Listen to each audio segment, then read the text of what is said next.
জমে উঠেছে সারা দেশের ঈদ বাজার। সকাল থেকে রাত পর্যন্ত ক্রেতাদের ভিড়ে মুখর হয়ে উঠছে মার্কেট ও ফ্যাশন হাউসগুলো। শিশু থেকে শুরু করে তরুণ তরুণী সবাই খুঁজছেন পছন্দের পোশাক। মুন্সিগঞ্জের আফতাবউদ্দিন কমপ্লেক্স, মিলন শপিং কমপ্লেক্স, শহর জামে মসজিদ শপিং সেন্টার, পাতাল মার্কেট সহ বিভিন্ন শপিং মলে ভিড় করছেন ক্রেতারা। পছন্দের পোশাক কিনতে পরিবার পরিজন নিয়ে গভীর রাত পর্যন্ত মার্কেটগুলোতে উপচে পড়া ভিড় দেখা যায়।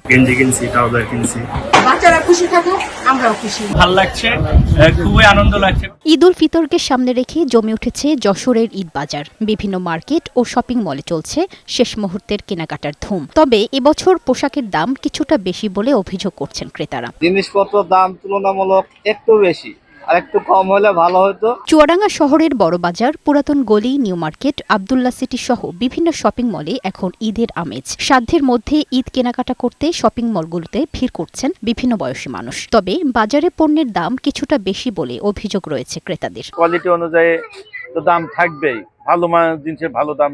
যা কিছু আপনি কিনবেন তা সব বাজার মূল্য লেখা আছে। মোটামুটি ভালো আছে, কাপড়ের মানের উপর নির্ভর করে ব্যবসা। ঈদের শেষ মুহূর্তের কেনাকাটায় ঈদ বাজারগুলো এখন ক্রেতাদের ভিড়ে মুখর। প্রিয়জনদের মুখে হাসি ফোটাতে কেনাকাটা করছেন সাধারণ মানুষ।